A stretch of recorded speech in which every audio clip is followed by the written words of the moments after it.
on this very, very cold night. I'm sure you've all had a long day.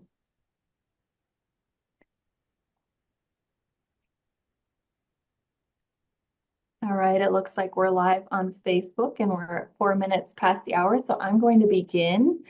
Bonjour and welcome. My name is Louisa Harstead. I use she, her pronouns. I'm a citizen of the Bad River Nation, and I'm also the Director of Programs here at Wakan Pte Oyate. And we're so excited to have you all here tonight for our Gifts of the Pte Oyate Kinship with American Bison webinar. Each season, we have a webinar highlighting usually a plant relative, but tonight we're really excited to highlight our American bison. And I also want to thank the U.S. Forest Service for partnering with us on this seasonal webinar as well this year. Before we begin, I do want to share with you all that we have an ASL interpreter live with us tonight, Angela Blackdeer with Santee, Dakota. Those of you on Facebook Live may not see her, but the recording will be posted to our YouTube channel afterwards for all of those to view. We've also enabled live captioning if you need it, which you should be able to update in your Zoom settings for those of you on our webinar. And if you have any questions that aren't addressed in our Q&A at the end, please let me know, and also email info@wakantp.org. So we'll post some of that information in the chat. And we'll have a survey at the end of this webinar as well. So we really appreciate all of your feedback. If you could fill that out for us at the end, that would be great. This is an hour-and-a-half webinar, so it'll end at 7:30, or we'll try at least. We're really excited to spend the next hour and a half with you. Tonight is really special because we have 4 invited speakers from across Indian country. They're joining us from Colorado, South Dakota, and Wyoming, so we're really excited about that. And I'm going to start introducing them now. First up, we will have Alex Romero Frederick and Wayne Frederick. So we'll hit the next slide, please. And if they could turn on their video, that'd be great. So Alex was born on the Pine Ridge Reservation, raised near Wambly, South Dakota. She was born into a family of horse people and has spent her life dedicated to horses and the Lakota way of life. Her education includes a Bachelor of Science in Science and History and a Bachelor of Arts in Lakota Studies. Professionally, Alex is a GIS specialist and uses her skill in applications pertaining to tribal land and management. Alex lives her dream of raising good horses, buffalo, cattle, dogs, and kids every day from her home in Oak Creek, South Dakota. And she's also here with her partner, Council Representative Wayne Frederick. He's an enrolled member of the Sichanku Lakota Oyate and currently serves as a tribal council representative for the Rosebud Sioux tribe. He holds a Bachelor of Science in Human Services and a Bachelor of Arts in Criminal Justice and an Associate of Applied Science in Diesel Technology from Northeast Community College.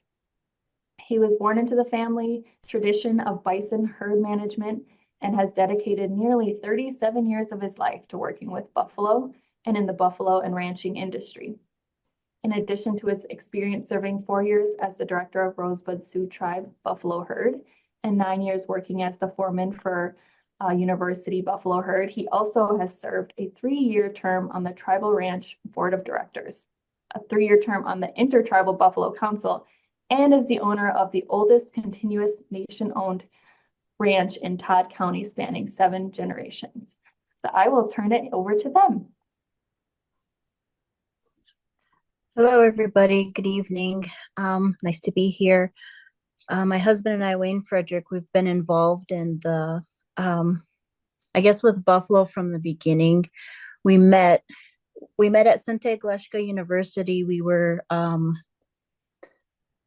I was taking classes there, and since they had their herd, we were able to go through and study the buffalo and everything. And as he is the foreman, that's how we kind of met. So we like to say the buffalo brought us together. And so we took over our ranch with my background in science, implementing those natural practices that, you heard about and learned what he brought As a buffalo manager, when we bought our cattle, because back then they weren't giving loans to individuals to start buffalo herds.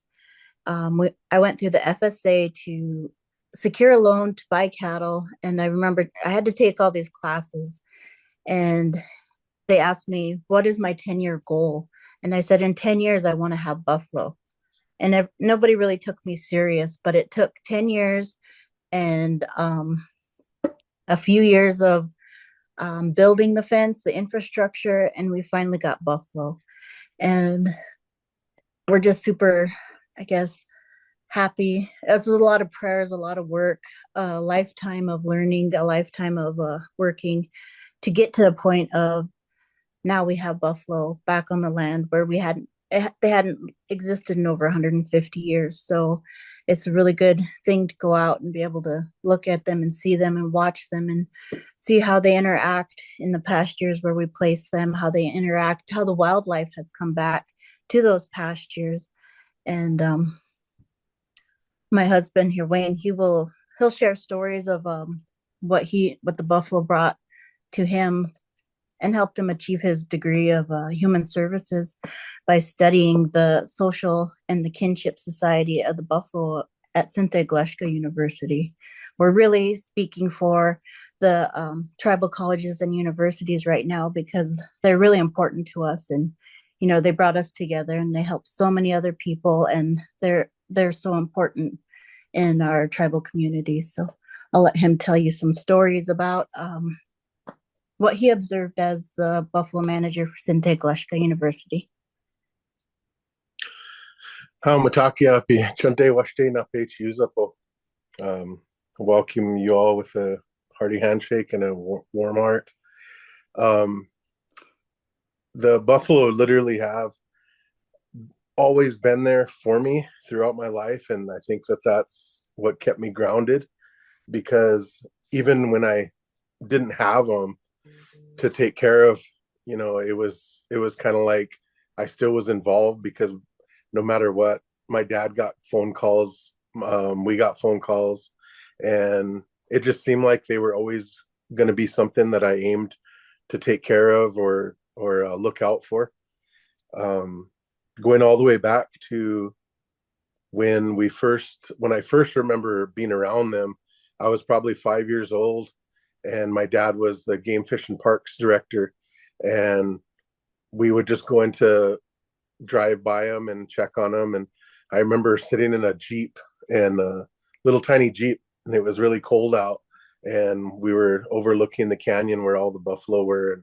And at that time they had about 200 head, and it was just kind of amazing to me to see them and hear them, and no matter what, I always carried those memories in different times. But yeah, and I also have to thank him for bringing my wife to me, because if she wouldn't have been in sciences and having to give tours, then I would have never met her. And literally, when buffalo are the people here, like as Lakota people, they talk about we came from a matriarchal society. And yesterday, one of the young ladies that's going to speak, she talked about studying their complex social systems that they have. And I literally got to witness those in multiple aspects, to where I could just see how different they were from cattle and horses. And I had been around both, equally as much my whole life. And I'll tell you a story that's kind of funny, I guess, that, when they say that men are usually the caretakers or the protectors of the family, I really didn't see, I seen the males have a very strong role, but I actually have never seen a male be the most dominant, nor did I ever see them really commit on a normal basis to protecting this society. And we were out in the pasture, and we were working on a well. Well, here all of a sudden, all these buffalo come running over this hill, And my coworker Ty, he was sitting there going, "Hey, look at that, look at that!" And we had a herd of about 500 head then, just short of, and they were all on a big run, and then they just started churning and like a big spiral pattern. And I was like, "Whoa, look at that!" So we literally jumped in the back of the pickup so we could get a higher look at them, and all of a sudden you could see that these dogs were on a dead run chasing this young, like, I'd say younger than a yearling, but it was, just where they kind of start turning brown. So it was probably a yearling, and it was on them. And then all of a sudden that the buffalo herd literally parted like that, and there was this bull, and he came out, and then those dogs kind of like paused for a minute, and then all of a sudden he turned and he started running back into the herd.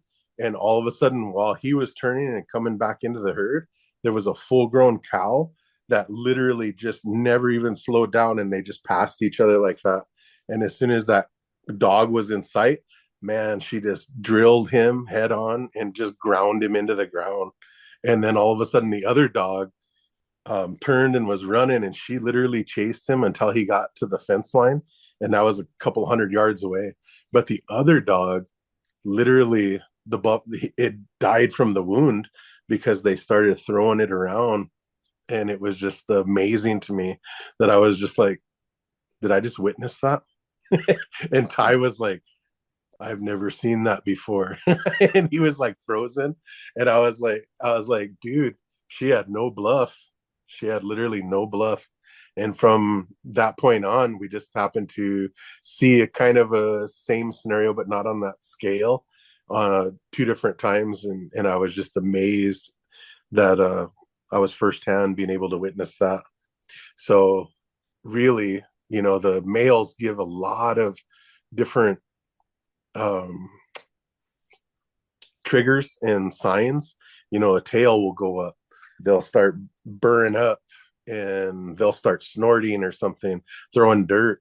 But literally, the other times that when there was an actual protective type of scenario, the cow was not even given any signal, and literally she ended up being the more protector of the group. So I can kind of really see where they say that, women we are of the matriarchal society, because not only is it that you learn so much from the mother, and when you see them in their social structures, you see the dominant figure of being the female, showing the others where to go, what to eat, and it's just been amazing what I've learned from our relatives. But it's always been something in a vision of mine to finally have them. And my wife and I, after we took over the ranch, we continued to try to make sure that we could get them here. And we have a daughter and a son, especially a son now who's mid-teens. I wanted to have him there so that he could have the same kind of influence. And no matter what, kind of a wochunze is that you have a dream to literally make sure that you take care of them and you try to achieve what that dream is. And for us, it was buffalo. Yeah, and a lot of what Wayne brings as far as like buffalo management, that's how we manage all our animals until we were able to get buffalo. So I guess a little bit we were able to take over the place and increase in 2016 when they came out and did their evaluations. We were able to increase all our grazing land by 20%. So we've brought back more diversity. We have an abundance of wild animals. I know World Wildlife Fund came out and did a survey of birds, and where our properties were, where they did the surveys, have shown that we have more diversity in numbers than they have seen in other properties around us. And I just I like to think that that's because of what we learned from the buffalo. And now that we have them here, it's kind of funny because hunting's a big deal, and when it's hunting season, when you go through our pasture, that's where the big deer are. So they're all living together, and we're watching how they're moving through that pasture, how the buffalo are grazing, how everything's kind of getting along, and it's so cool to watch and to see. And then from a science background, it's just been my lifelong experiment to really see how they would operate. But a kind of a hard thing for us is now that we have them and we brought them to this modern point in time, like we are, they have to live on a reservation and we have to live on a reservation. And that's the hardest part for us. As you can see that mirror. But we try to do for them what they've done for us with the healing and bringing families together. And you can feel the prayers. There's so many prayers that were said for years to get us to this point. And as far as, education, the science, everything written down, my husband and his father have done a lot to bring buffalo forward and to get them recognized as not just a wild animal to be feared, a wild animal to keep away from your domestic animals, but more as like a relative, a balance. So how they're harvested now, they had a big influence on that, where the meat is good. I know before, they'd run them in and you'd get so much cortisol. And like our Cushy Mary Louise defender, she told us a story. She said, no, we never ran our buffalo when we hunted because that would make the meat shashute, bad to eat, and a real dark purple flavor. And we recognized that. And that was something that Wayne and his dad recognized. So they really worked with organizations to develop a way to humanely harvest these animals that made the meat good to eat again. And so right now we're working, and we've helped establish a food sovereignty program, but we're really working on bringing that taste of buffalo back to the people, because for so long they had that bad taste in their mouth. And that's just, everything's a step forward. We work together with the animals, with the plants, with the people around us, our community, our families, on, regenerating everything, what it is to be Lakota, what it is to be a good relative. So we're really happy that that's what we've learned and what we've brought with, or the buffalo have brought to us. One more crazy story before we happen to run out of time. We were at a rodeo and we were talking to this gentleman, and he was talking about his death loss to his calves, and he was a cow producer. Well, we talked to him just simply about having to move your calving to more of a natural state where it would be like in springtime, April, May. And we kind of just blew his mind.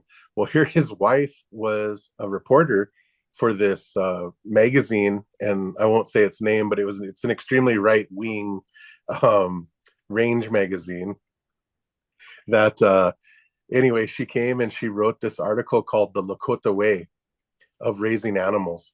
And all of a sudden, I felt kind of bad because she wrote the article, they chop sueyed it up, but at the same time, it still ended up being a really good article. And here, the poor lady got blackballed and hardly got issued any more stories to go cover. But she still keeps in contact with us today.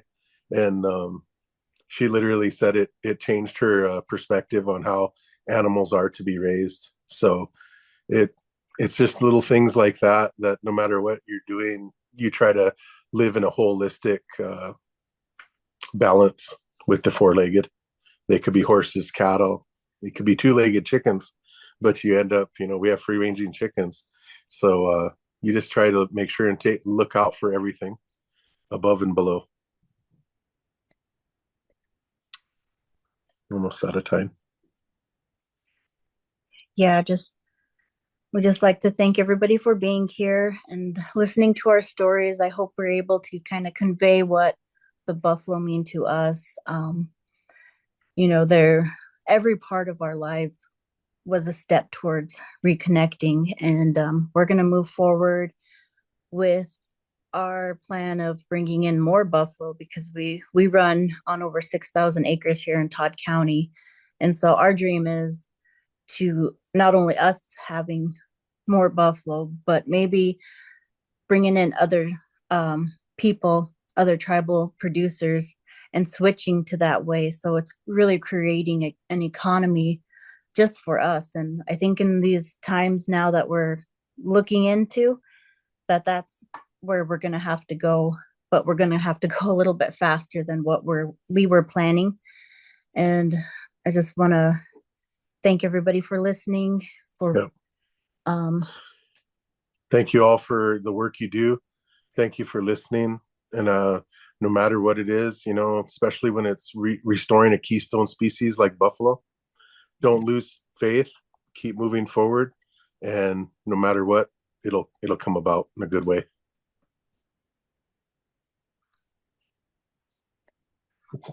Oh, our son.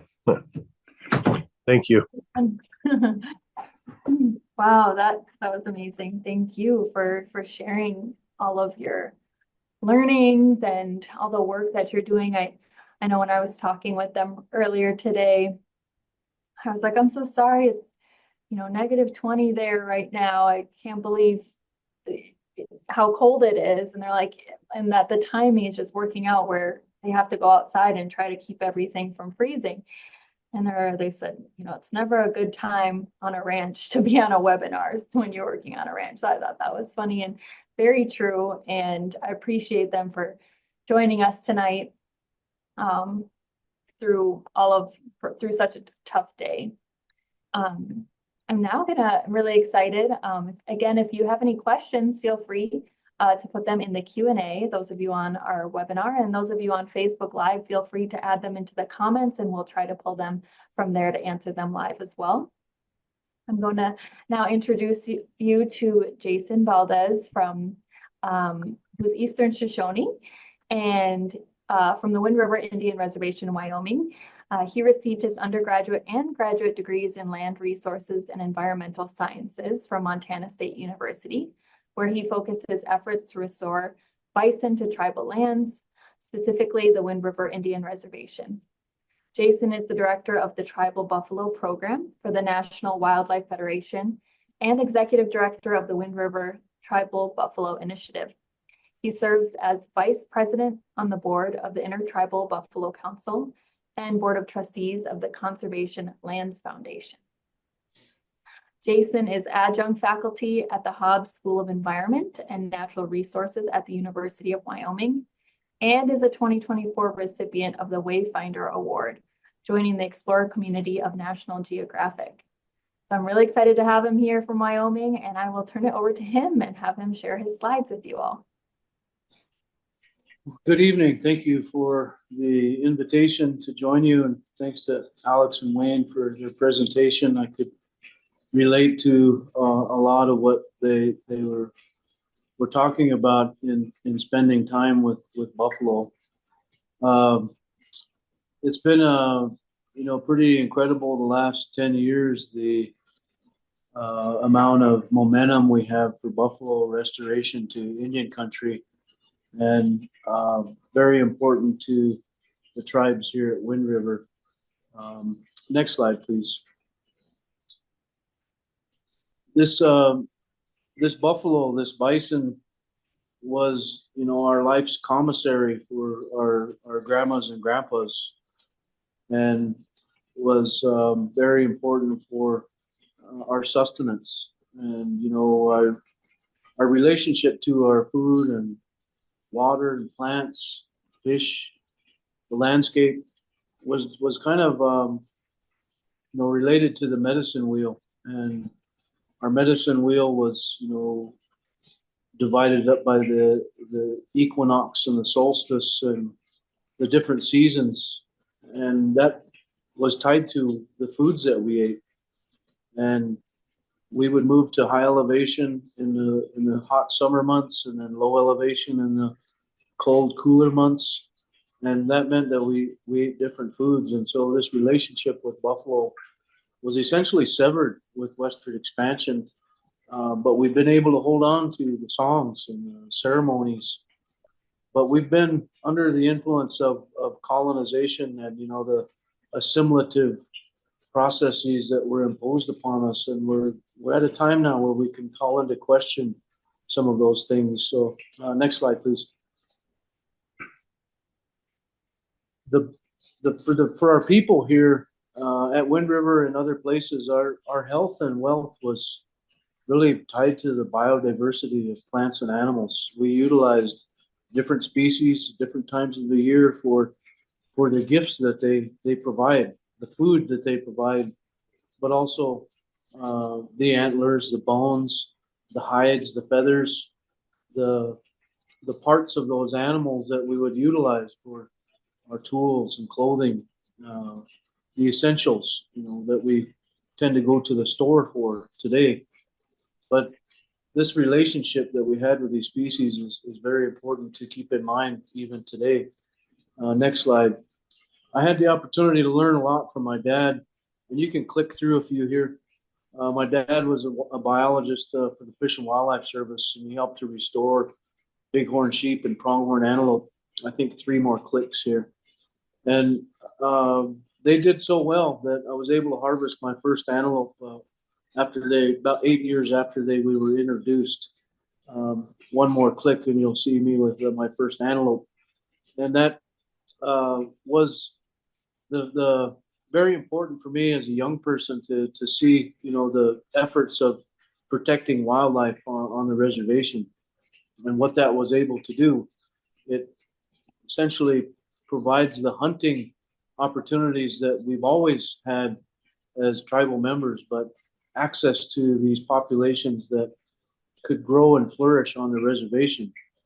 And so we have a history of fighting for land and water and wildlife here on the Wind River Reservation, and to maintain, the reciprocal relationship that we have with many of these species. Next slide. The game code was implemented in 1984, and because we're non-IRA tribes, the state of Wyoming was going to assume jurisdiction on the reservation. And the tribes said, no, we have sovereignty, we have our treaty. And so we implemented the game code, and that really put seasons and bag limits on the wildlife on the reservation. And what was predicted would happen did. 1 more click, and you'll see the graph that shows what that game code meant for wildlife populations on the reservation. This is actually old data.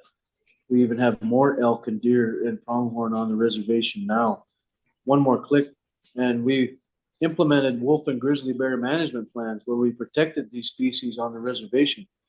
There's actually today, these species are not very well protected, and they are on the reservation because our elders told us that they belong, that they're important, that we learn how to take care of our family by the way that wolves care for one another, that we learn medicines that we still utilize in our ceremonies from bears. So these plans were written and put in place to exercise our sovereignty to protect these species that are important to us today. Next slide. What we've and what a lot of my dad was working on was actually bridging Western science and traditional knowledge. He was working in this realm when it wasn't very cool. It actually was reprimanded by the Secretary of Interior for his support of tribes and our sovereignty and self-determination as a federal employee. But really, this successes that we've had in protecting water, wildlife, really comes down to this notion of bridging and finding common ground in these concepts. And so that's kind of what we're trying to do with buffalo too, because we know that in science, they describe this animal as a keystone species. In our traditional native belief systems and worldviews, it's in our songs and ceremonies. We know how important intrinsically buffalo is. And so finding that common ground is helpful in moving forward and helping people understand how buffalo is beneficial to the land, the people, and why it's eco-cultural restoration. Next slide. Shoshone people, we've our elders, our grandmas and grandpas, they fought and died for protecting what we have, and their belief system, their morals and values that are that are contained in our language is important to even in today, contemporarily, how we think about land use, land acquisition, how we think a bit more holistically in terms of what we want to achieve for leaving a bright future for our younger generations. Next slide. Those teepees that are in the back were built out of buffalo, and it takes about 14 to 18 hides to make one lodge. And we were buffalo people. The Shoshone people, we distinguished ourselves by the foods we ate. In the eastern band of Shoshone was the Gwich'in-Dika, the buffalo eaters. But this animal was missing for about 130 years from the reservation. Actually, last year was the first time that we've been able to take our own animals from our own lands for our annual sundances in 139 years. So it's been very important for the people to get this animal back and restored. Next slide. And we've been able to implement it into our ceremonies and get it back into our diet. And that's the start of really what we want to be able to see. Again, this medicine wheel philosophy or worldview is tied to the cosmos. And it's important to think as we restore our connection to ancestral foods. We know in our native communities how prevalent disease and other diet-related conditions are. That's directly attributable from the removal of our grandparents' diet. Buffalo is still in our DNA, though, and so as we get that animal restored into our diet, people are essentially healing from the inside out. And we harvest this buffalo throughout the year and provide that into our community free of charge, so that benefit can go out to our community members. Again, a holistic way of thinking about how we feed our people, food sovereignty, and bringing sure that animal can be made available. Next slide. We look at the United States today. It's divided into states, but if we go to nativeland.ca, there's this nice map program that you can plug in your zip code and learn about the tribes that are in your area. But we all had ties to our food systems, and our territories overlapped, and we shared and we traded different foods. And I think that's an important concept as we think about all of the tribes across the country that are really working to restore this relationship to buffalo again. And that's an important endeavor that many tribes have to reconnect their communities to this animal. Next slide. This history of native lands, or the loss of native lands, is an important thing to highlight as well, because most of our reservations have been reduced so drastically, next slide, that it makes it very difficult to restore buffalo to our reservations. And not only were our reservations reduced, but they were opened up to homesteading. This created a checkerboard effect within reservations that makes it hard to piece together for connectivity or migration or corridor.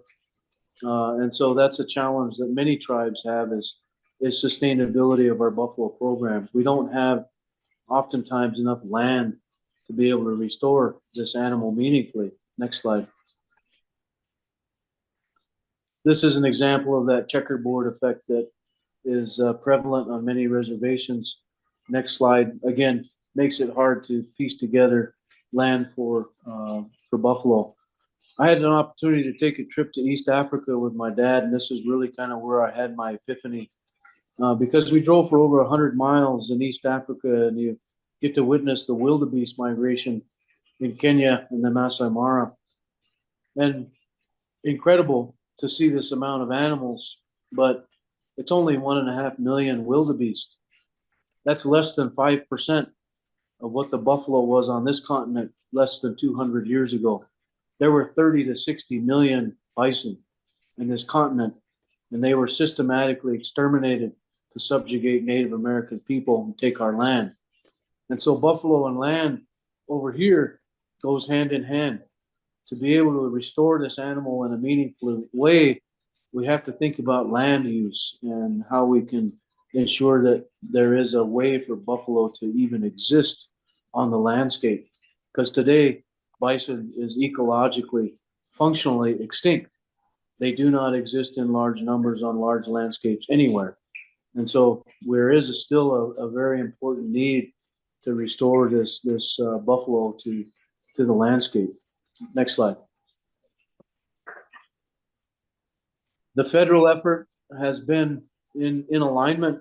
However, with the administrative change, this is likely going to be different as we move forward. But the Bison Conservation Initiative has been emphasizing buffalo as wildlife, the importance of the genetics, those that would have little or no cattle gene introgression, that there be shared stewardship between states and tribes, partners and stakeholders to restore this animal for its keystone role in ecosystem and ecological function.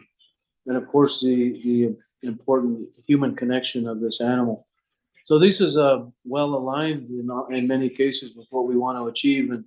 And Wayne and I sat on the Bison shared co-stewardship strategy with 9 co-authors that were tribal members, but also 5 federal agencies to help direct bison conservation moving forward. And so the hope is that this effort can continue despite the administration change. Next slide. There's also the International Buffalo Treaty, and if you click one more time, you'll see some of the language in that treaty about revitalizing the relationship that we have with buffalo. And this is an international effort between tribes in Canada and tribes in the United States. And we get together and we joke around about this, even though it's not that funny, but joke that this will be the only treaty that's never broken. That the International Buffalo Treaty is something that we can agree upon and continue to move forward with. Next slide. Buffalo restoration here at Wind River has been incredibly important. We started with the very first 10 buffalo only 8 years ago, and now have over 220 buffalo collectively between the 2 tribes. The effort, though, is to restore this animal protected as wildlife or contained wildlife under tribal law. That way we can restore this animal to the landscape and challenge that status quo. Cattle production has been prioritized on this Indian reservation, even though we come from buffalo people. And so challenging some of the land use means questioning Bureau of Indian Affairs, as well as our leadership about the kind of future that we want to create for our future generations. Next slide. Click again and you'll see some of our children and youth that are involved have been present for some of the releases. We brought 7 different sources of animals in for not only the Shoshone tribe, but also the Northern Arapaho.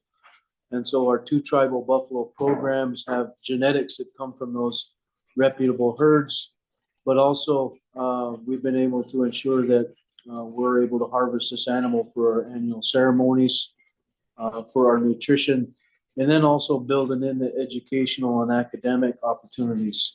Click again, and I think we'll have a picture of some of our kids, and we learn about the different parts of the buffalo, how it was our store, and ensuring that these young people who are part of our Gwich'indika, the buffalo eaters, know about this ancestral and contemporary relationship with this buffalo.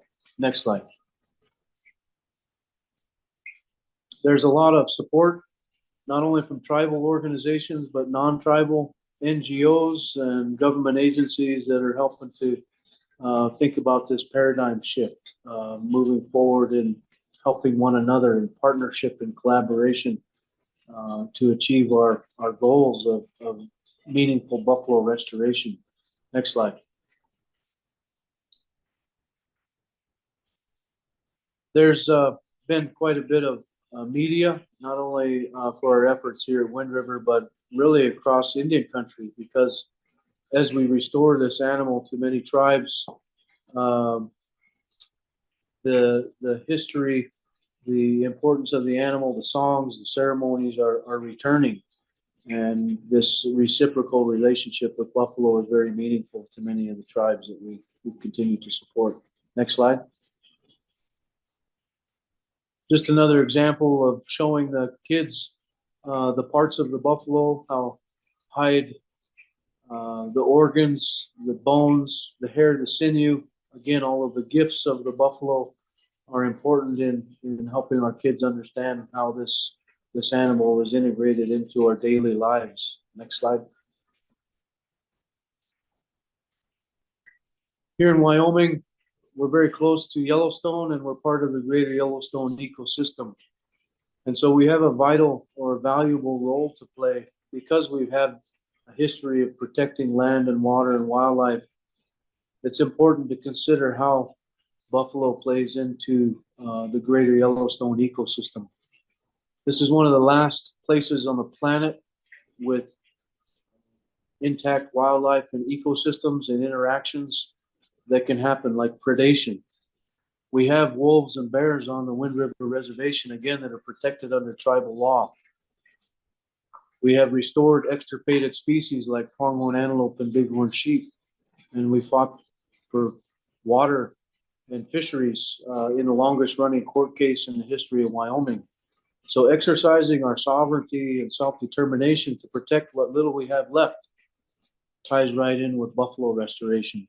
But we want to make sure that this buffalo restoration is meaningful for this animal, is respectful for the way that the Creator intended it for it to exist, and this important relationship that we as human beings have with this animal. Next slide. The behavioral and physiological adaptations and contributions that buffalo make, like wallowing, they essentially create their own water holes by their wallowing behavior. They are keystone species because of what they contribute. Next slide. To the environment. Buffalo benefit things like prairie dogs, and you have to click through a few times here, like badgers and ferrets. But birds, like the ferruginous hawk, the mountain plover, and burrowing owl, which are considered species of concern by Fish and Wildlife Service, these species come back when buffalo are restored. Go ahead and click a few more times. You'll see a few other birds there that we see increase with buffalo. Many of them are cultural species. If you click one more time, you see a sage grouse.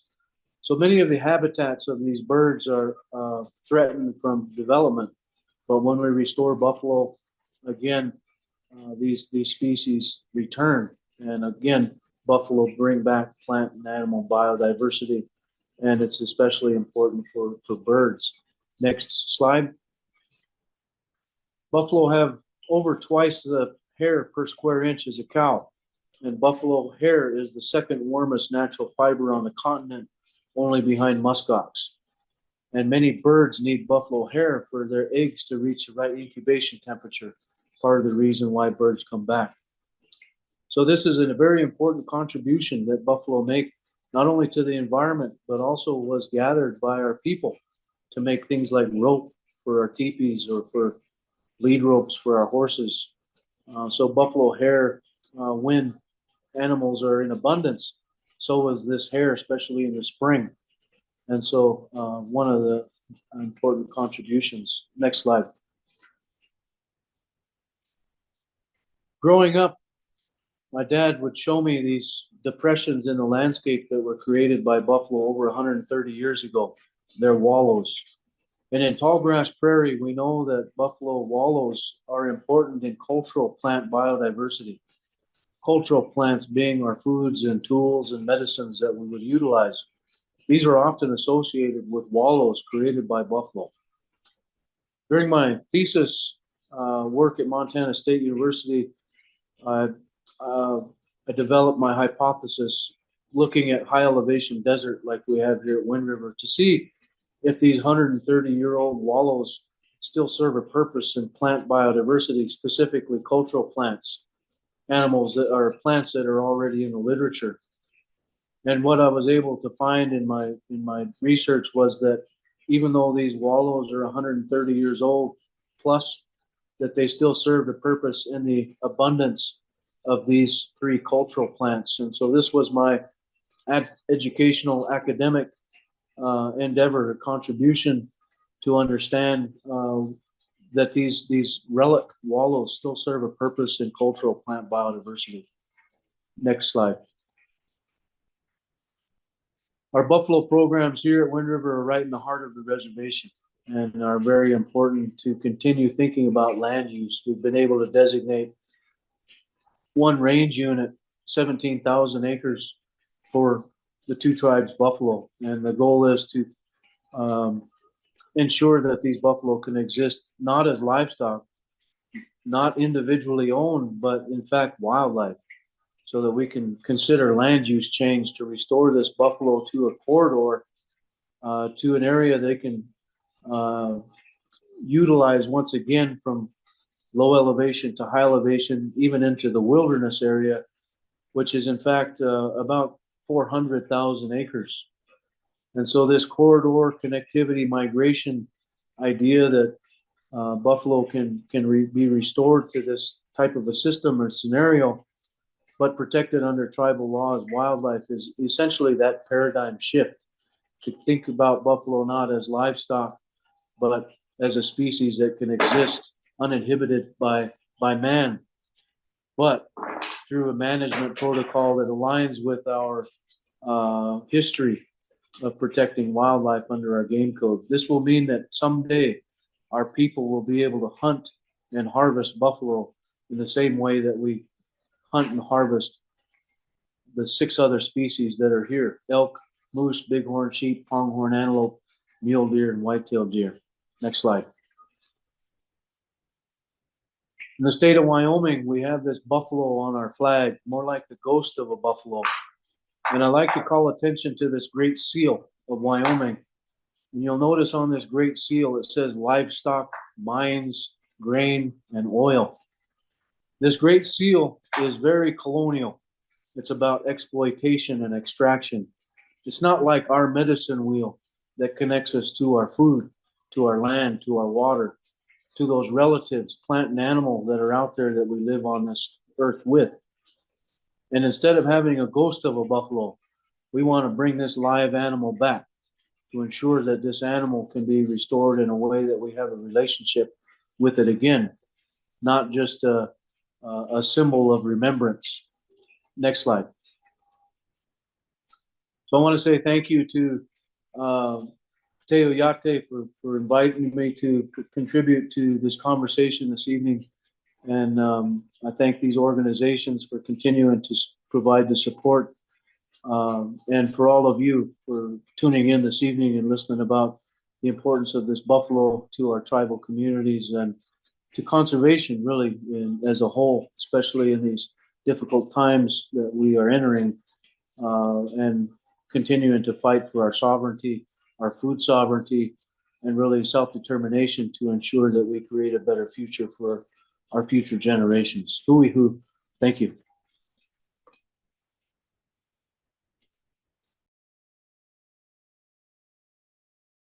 Thank you. And there's one more slide, I think, with Jason's information, if you have want to reach out directly to him as well. Wow, that was really interesting. And I really loved seeing all of the photos you shared with us. We got to see your work in action.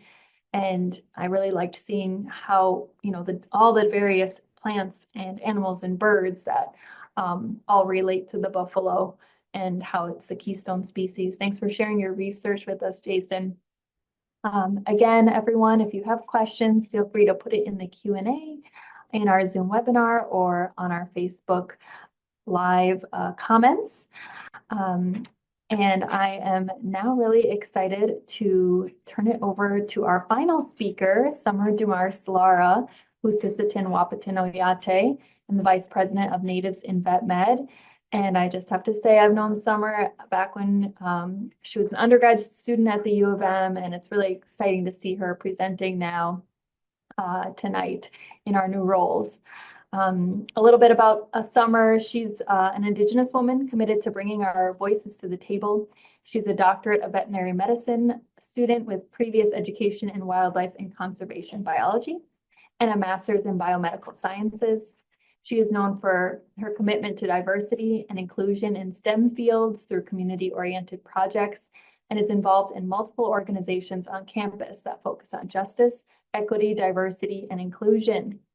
Summer is incredibly passionate about accessible veterinary care for undeserved communities and letting Indigenous voices lead the way when working with Indigenous communities. When not involved in and traveling for various veterinary projects, she is spending time learning and teaching the Dakota language. One day, she hopes to have her own practice that has language and Dakota culture built into the heart of it. So I will turn it over to Summer. Thank you. So thank you everybody for letting me join. Some other background, right, is that I am a third-year veterinary student at Colorado State University, and I'm also pursuing my master's in public health from University of Minnesota. And so a big part of my research for my MPH right now is looking at the veterinary goals of different tribal herds, community goals of different tribal herds, and then also how can we better refine a definition of bison health and welfare for different tribal communities. So I guess next slide. We can go back to past this one. Cool. So I wanted to start off by talking about their behavior, and I really enjoyed listening to everybody else because I hope that my slides are kind of able to like maybe meld things a little bit together. I think I might hit on some of the same points that like Alex and Wayne talked about, for example. But with buffalo behavior, this is going to be a bit more general because I think it's definitely something that you almost have to like experience for yourself and be able to see up close. But I'm hoping there can still be a discussion about it and that we can see some of those parallels between us and buffalo and also better understand how important buffalo behavior is to their physical and mental health. As a side note, when Wayne was talking about like how aggressive that they can get, like I've seen that firsthand. I was working some buffalo last week, and it's always the mama cows, I feel like or the cows that have their calves or they're currently pregnant and stuff that tend to be the most assertive with their behavior. Tails up, they're like pawing at the ground, they're coming at you, putting their heads down and stuff. But I kind of like them that way. I think they're kind of spicy. But I think, let's see here. Can you actually play the video for me, please?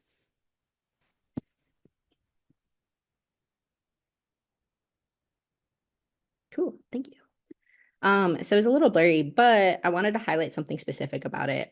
It's real cute. It's a mama cow and a calf. And this was at a ranch in South Dakota last winter or this past like last year. And so we were driving around checking out all of the family groups when we noticed that this mama cow and her calf were a bit standoffish from the rest of the herd. And while it's a really cute video and I really like looking at it, I think it speaks a little bit to their behavior because from like a veterinary perspective or a rancher's perspective or a caretaker's perspective, it's a little bit of abnormal behavior because this cow was separated from everybody else. And then she was also lame. You can't really tell that in the video, but we watched her for a little while and she kind of had a limp when she was walking. And when we think about their behavior, that lets us know, or that lets us kind of start to question like why are they looking that right now? Are they lame because, or are they limping because they have a certain disease called Mycoplasma bovis, which I'll talk about a little bit later? Are they lame from a recent injury or an old injury? And is that why they're separated from the rest of the herd? Like they just can't keep up with the rest of the herd? And I think that's just something to kind of like keep in mind when we think about behavior, because it's not just all about their social structures, but it's stuff that we have to pay attention to as caretakers, because we want to know what that means and we want to make sure that we're giving them the best help that we can. So my first point here though is that they are matriarchal, and Wayne mentioned that too. And so I think a lot of us know that buffalo are matriarchal, and so it's always the head cow or the female buffalo that runs the herd most of the year actually. And something that many people don't really know is that they do or that they don't tend to all stick together in one big herd, right? They're gonna have a bunch of smaller like groups, family groups or like bands, which each band having like its own head female buffalo. And then a lot of the bulls tend to be separated from everybody else. And then they don't all come back together until it's mating season. Other than that, the bulls tend to be separated. They're not really involved in the calf raising process. But they still have their own hierarchy, right? And so there's always like a dominant bull, there's always a dominant cow, tend to be older. And that's kind of like their general family structure, I guess, throughout the year. And I think that's a really interesting thing to be aware of because as we've kind of like talked a little bit about is the difference between raising them as buffalo for cultural purposes or raising them like in a more traditional manner. We kind of start to I guess mess with those social structures a little bit, right? And so for example, at the ranch I was at last week, this was a non-native ranch, and so a big portion of what they worked on was for production. And so they actually don't keep any bulls over the age of 2 or 3.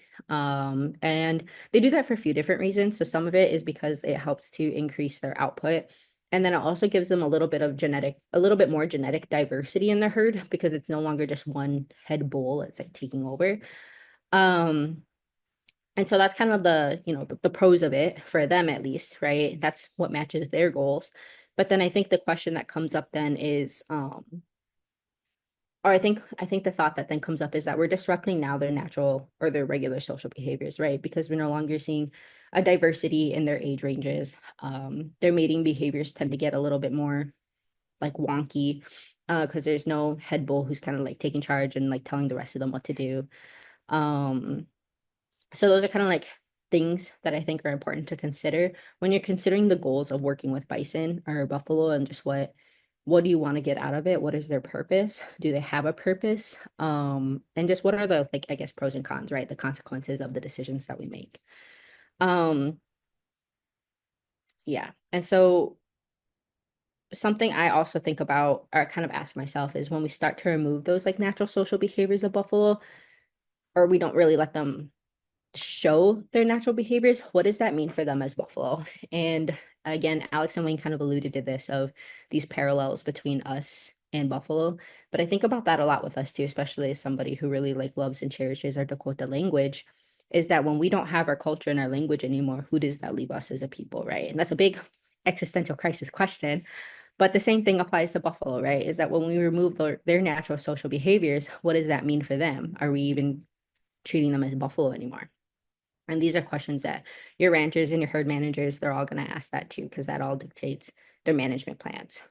And then the last point I had on here was differences from cattle. And I think that the reason why I went back and forth on whether or not I wanted to put this on there, because I feel like it's a lot of times, at least in my field, I think people tend to treat them as cattle. But they really do have a lot of differences, even down to their nutrients, like their nutrient intake, their walking distances. I just learned this actually like 2 weeks ago or something like that, is that cattle will only walk up to, on average, a mile. And so that's why you have to rotationally graze them, because otherwise they stay real secluded next to each other. Versus buffalo, they'll actually walk up to, on average, about 10 miles a day. And so you don't really need to rotational graze them that same way because they'll do it themselves, right? They'll just start walking around doing their own thing. They're not going to stay just in one spot. Does that change depending on what the resources of the ranch are? Definitely. Like if you have less land, that means you probably might have to actually rotationally graze them yourself because you might have to move them between pastures if they're not all connected. Like what Jason was saying, right? With some of our checkerboard reservations, we don't have a whole lot of large landmass anymore where they can do that. And so sometimes that means you do have to rotationally graze them.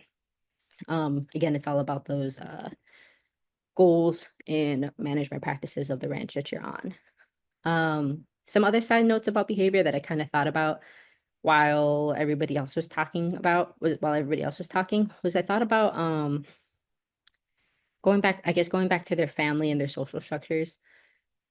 They're interesting because they still have, how do I say this? It's gonna sound real grim, but if you've ever seen a buffalo funeral, that's a really interesting behavioral thing. And I think thinking about too how protective cows can be, thinking about their different societal structures, all of that together, they're a very complex species. And I don't think we necessarily give them the credit that we should when it comes to how they are.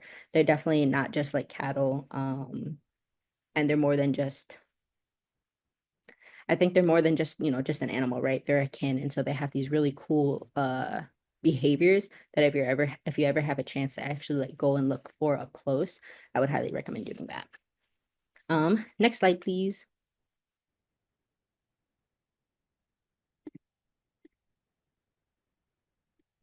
Thank you.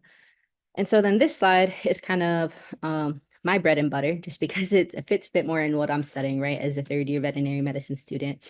And this is something that I think about a lot as a future veterinarian, because I want to make sure that I am offering services that align with the values of different tribes that I hope to work with, in a way that both protects the buffalo, but also respects tribal management processes or practices.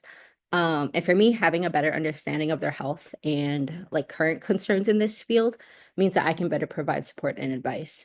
And so, for example, starting off with my first point, cattle and bison have different disease tolerances, tends to be lower for the most part in buffalo. And so that actually dictates a lot of our management practices. So for the most part, we have buffalo that are at increased risk to certain diseases because their immune system isn't quite where it needs to be to naturally fight off diseases that it hasn't been exposed to before. And I think we as Native people can understand that because it draws those parallels back to us as Native people and our history with different diseases. Um, and this means that for some herds, some herds will have different management styles to address those differing or the lack of immunity, through vaccines or other testing like titers from blood work. And that means that we are drawing or we're taking blood samples and we're looking at the blood and we're looking for things like antibodies to see if they've been exposed to anything before. We're looking at their white blood cells to see if they have a current infection going on. And I think in my experience anyway, I think this can lead to some almost like discourse, right? Because of like we're wondering how much or how little care should we be providing, or like if we should be providing anything at all. So that's always been my biggest question and kind of what I guess motivates me or drives me is how can I provide care or how can we provide care that fits within the cultural values of our communities. And so that means for me, like balancing, vaccines or no vaccines while understanding the consequences of doing one or the other, right? Because they're all just choices and neither one is better or um I guess I wouldn't say like neither one is like bad or good, basically, right? Because it's all about purposes and goals for different communities. Um, yeah, let me think here. Um, so right now, some of those current concerns with buffalo that we should be aware of, um, is actually going to be BRD, which is what I have listed there. And so BRD stands for bovine respiratory disease. And it's actually kind of funny because it's not just one disease. It's actually made up of like a bunch of different like bacteria and pathogens. And the biggest one right now, or at least from my experience, is going to be the Mycoplasma bovis, that M. bovis. And I have two links there for people to maybe like go on Google later. One of them is SDSU. It's called the Center of Excellence for Bison, I think is what it's called. If you look up SDSU Bison, it should show up. And then the other one is an article from the New York Times about Fred Dubray. Fred Dubray is a tribal member from the Cheyenne River Sioux tribe, and a few years ago, he started noticing that there was something wonky going on with his herd. He started to notice that a lot of his calves were getting sick, um, and it was spreading throughout his herd, and so he was losing a lot of calves and a lot of cows from his herd, and that's really scary, right? Because you're wondering like what the heck is going on. And so called in some people. One of them is actually my mentor from the National Park Services, and she started helping him with some research and stuff like that. But what they found when they would open them up is that they would find well, it's really like thick. It's like pus, I guess, which sounds really nasty. So sorry if anybody's got an aversion to that, but like they would find pus that would be adhered between the lungs and the body wall.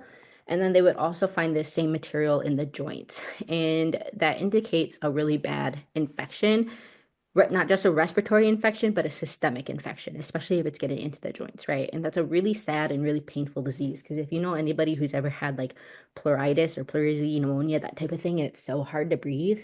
Like imagine having just gunk on your lungs, right? And so it's really painful for a disease for these guys. And so right now, there's a lot of research going on in it. There's actually a vaccine for it. It's not a very effective vaccine. Um, and I think all this is kind of going back to the importance of being aware of those like health concerns, health management practices, current research, and what can we do to keep an eye on it and hopefully prevent it or stop it from spreading to other herds. again, that stuff all kind of dictates those management practices, right? Because like what I just said about the vaccine, for example, is that it's not a very effective vaccine from what they're able to see right now.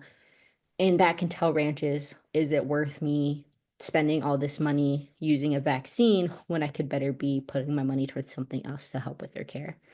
Um, yeah. And so overall, like that brings us back to that balance between culture and management. And some herds don't do anything at all, like not even just tribal herds, like the National Park Service, for example, they don't do anything at all.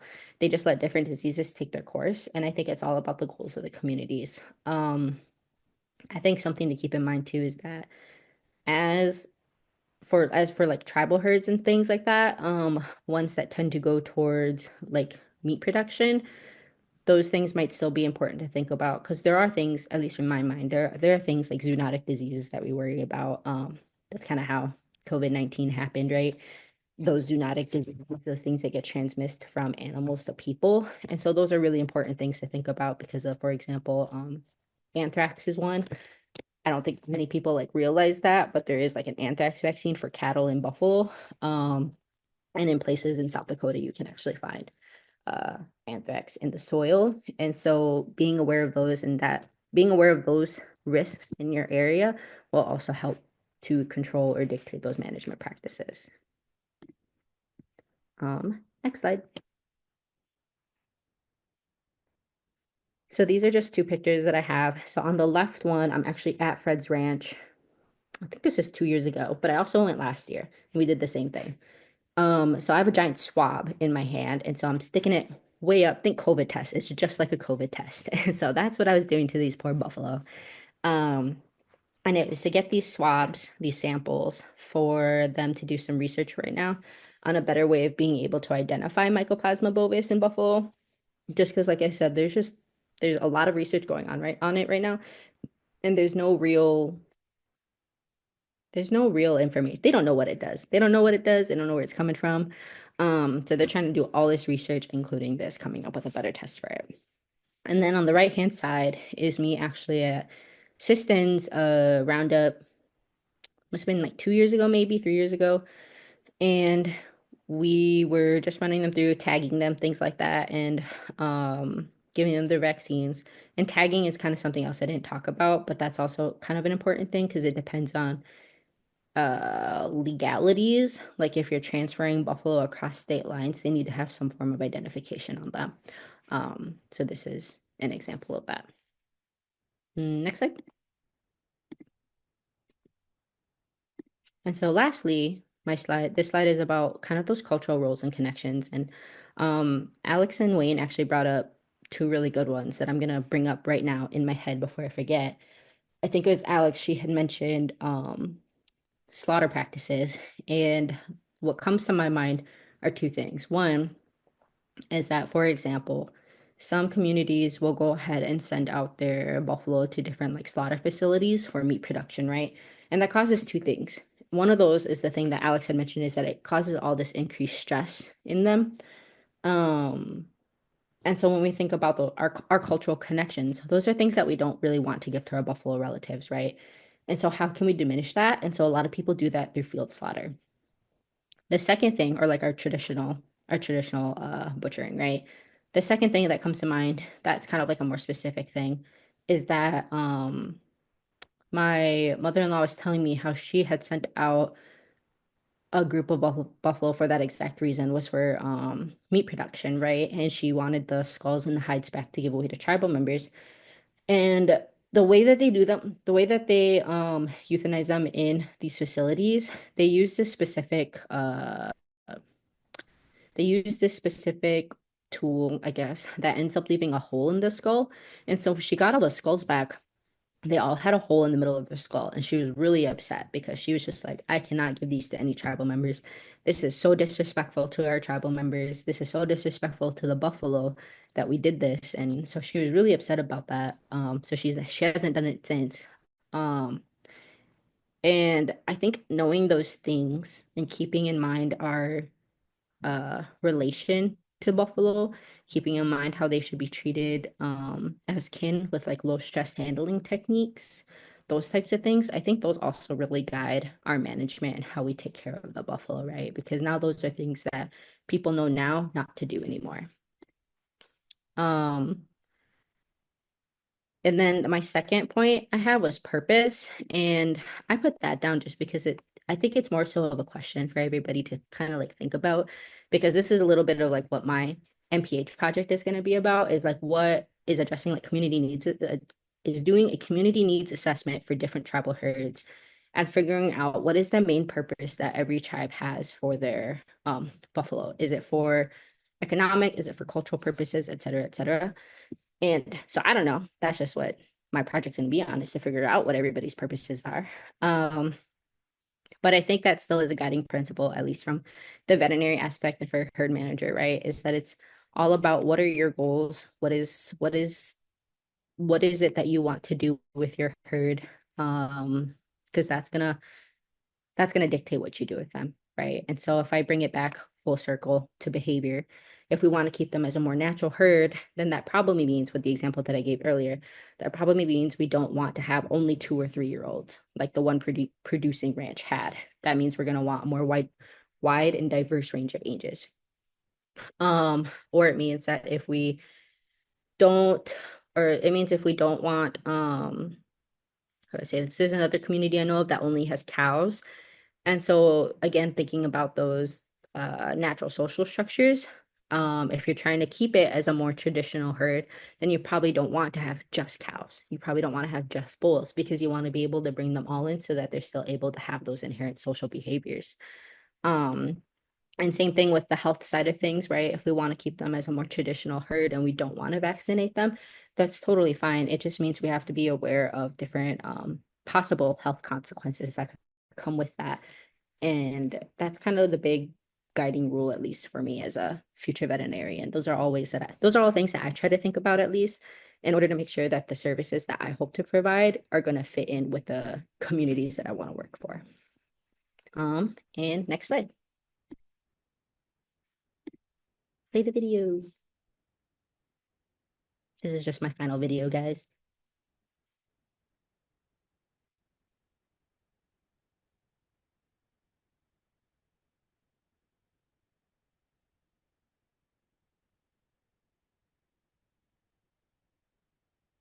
Cool. So that's all I had. Just thought it was a nice video to end on. Well, thank you for letting me talk. Of course, you always have so much to share. That was amazing. I learned about, oh, thanks for, I was like, oh, I'd watch that video again, Claire.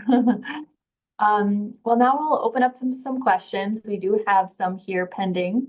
And I think it'll answer some of my questions too. So scientifical, more related question for probably either Summer or Jason, in relation to, because you all spoke about this, maybe like bird flu, or I think this is the same thing, H5N1. Are you all seeing similar effects or any effects on bison for these, for this disease? And I'm also gonna ask if we could stop share and then have everyone turn their videos on so we can see everyone.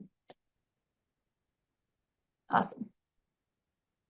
And I saw Jason, looks like you were starting to answer. Yeah, I don't have a lot of information about bird flu and its influence on bison. Summer may know more about that than I do, but we are concerned heavily with Mycoplasma bovis, as was mentioned, as well as malignant catarrhal fever.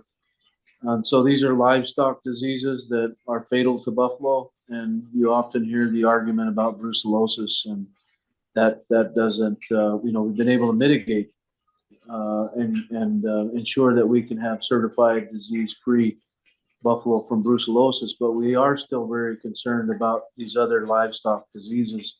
And of course, bird flu is of great concern, and I'm sure that there's others out there that can speak more to that than I, but we are worried about livestock diseases. I haven't heard anything about bird flu affecting. So yeah, bird flu is H5N1 or highly pathogenic avian influenza.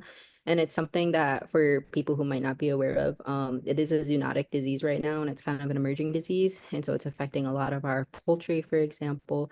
They're finding that it's able to jump species now. And so that was kind of part of the question, is that it's jumping into dairy cattle. There's been reports of it infecting people. I just took a regular USDA thing course on this, and maybe I should have read it better. But it talked about how it was affecting cats, wild cats, house cats. Trying to think what else. So I haven't heard anything specifically about it affecting buffalo, but I don't think it would be that much of a jump to think that it might be. It just isn't really something that I think people are testing actively for right now. Thank you. I also see a question. I'm not sure who would answer this one here about what are some key native plant species that are needed for buffalo habitat? That also relates to a question we got on Facebook about what are some native grasses that they eat? I'll just say that buffalo are primarily graminoid feeders, so they eat the grasses and leave a lot of the forbs where we have plant biodiversity. But buffalo are, and we have stories about buffalo eating medicines that they ingest, and of course, then when we eat the buffalo, then we get the benefit of those medicines that the buffalo selects for. So, that they're primarily grasses and species wise, I would defer to others. I didn't do very good in my grasses course at Montana State, but the forbs, because they were foods and tools and medicines that we would utilize, I put more emphasis and understanding. So what we've observed and what Wayne has observed throughout all the years that we've been involved in buffalo, they do tend to not eat, like cows will eat what's called desirable grasses and forbs that they like the taste of, but buffalo go through and they eat what they need. So like for all the native grasses that we have on our place, and we have like buffalo grass, some of the non-native, I guess you can, they'll eat the brome grass, some of it, but they don't really like the taste for it. So they like the hard grasses. They do eat a lot of forbs because forbs are good for them. They provide the fat that they need. They eat the yucca. They do love their yucca. what we I call love yucca. I was gonna yeah, say they that. do. They love yucca. Like lead plant, they'll eat that. It's they say that's we know it's a good source of vitamin C, so maybe that's why they eat it. But we're also finding out that everywhere they eat, they have a symbiotic relationship with also the microbes in the soil, and what we're seeing is like more diversity. So they really do have an impact on grasses, but yeah, they really like the native grasses, the what we call the hard grasses, which they'll eat the blue stem, they'll eat all that, the stuff that the cows leave alone. Trudy Ecafee did her dissertation when my dad was the manager at the college herd, and it was real interesting because these other two ladies from SDSU, they're the ones that wrote their dissertation on buffalo, on what they ate, and so we had to do although like for 2 years we did fecal sampling, and then it was real interesting because their diet was never the same quarterly.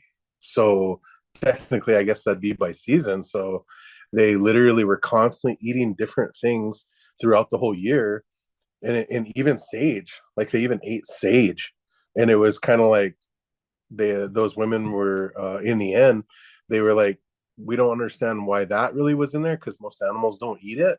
So maybe they literally have an ability. They were like, well, of course we're doctors, we don't want to speculate here, but it almost seems like they were doctoring themselves because they also ate the berries off of this one kind of like buckbrush looking. I don't know what the proper terms are because that's not my field. but Yeah, but they were like winterberry. they even ate berries where they would be somewhat toxic to cattle, but they actually ate those lightly in the fecal sampling.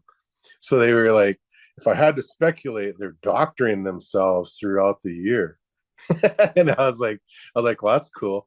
And what they did at the end was they were doing it with the USDA.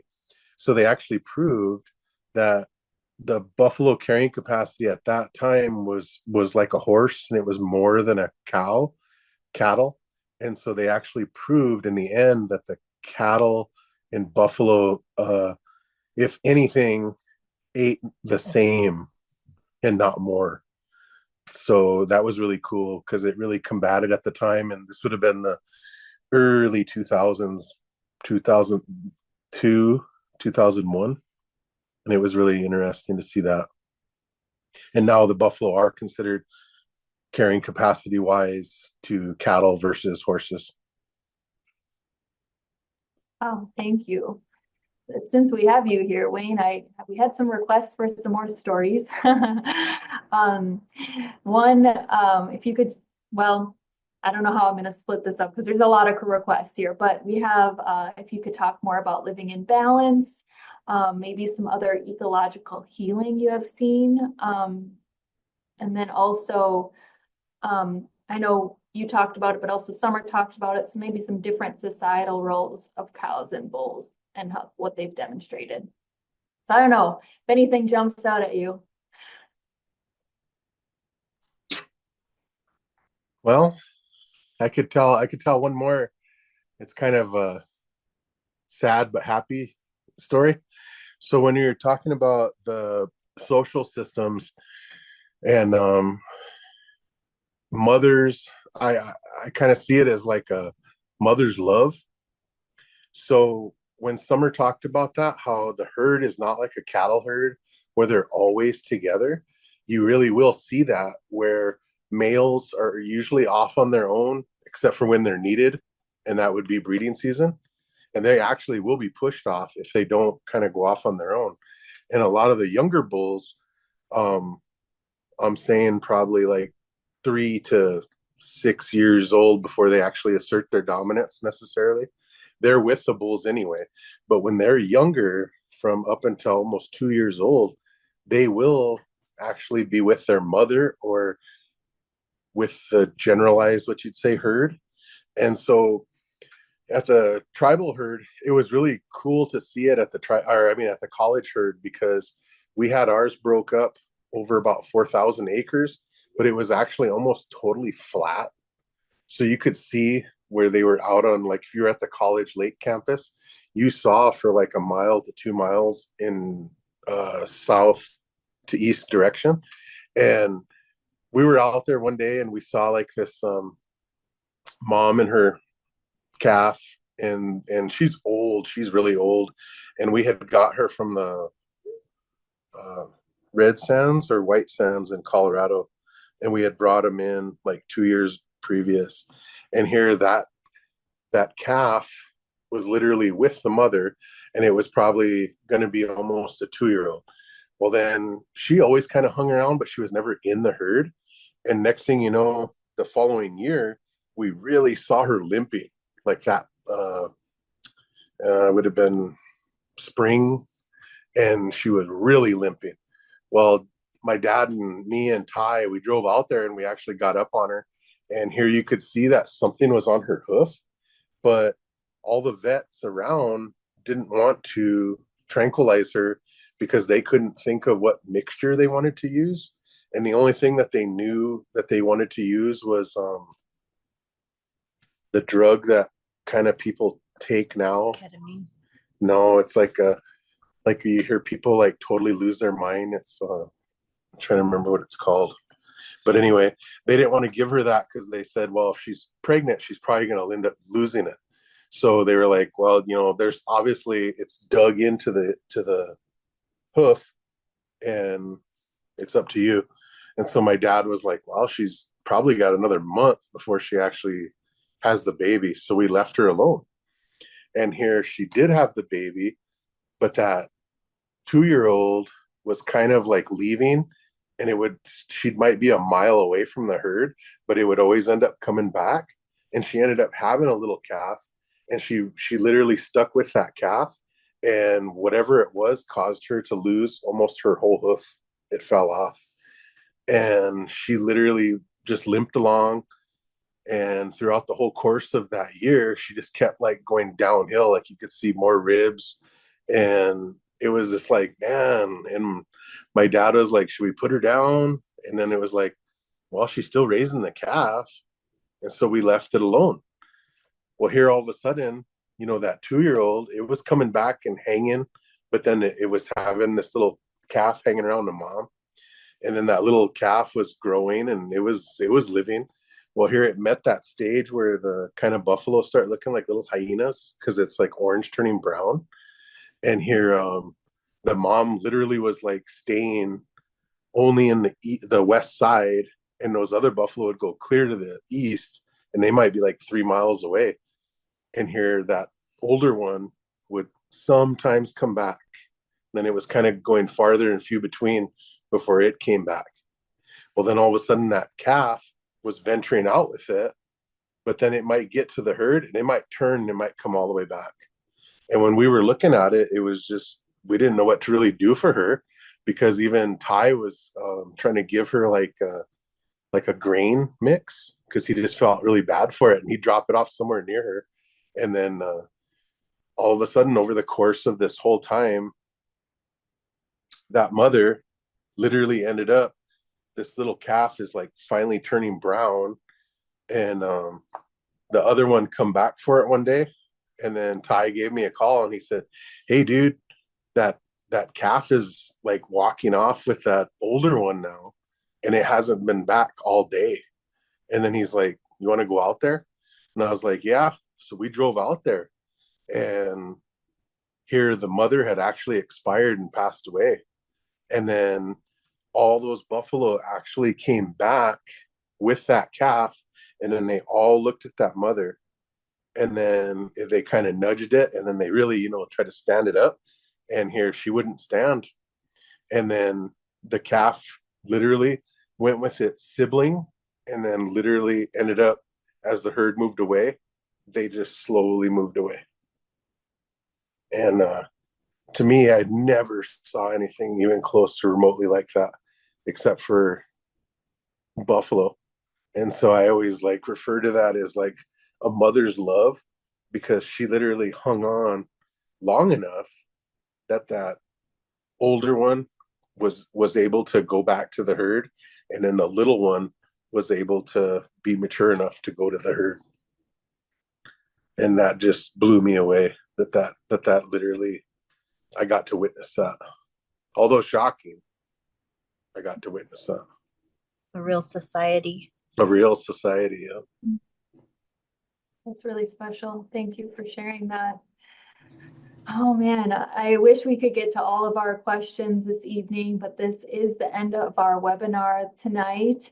I do want to thank all of our speakers, Alex and Wayne Frederick, Jason Valdez, and Summer DuMarce-Lara. It's been such a pleasure listening to you, and I'm so glad I'll get to rewatch it and over again, so I can keep learning.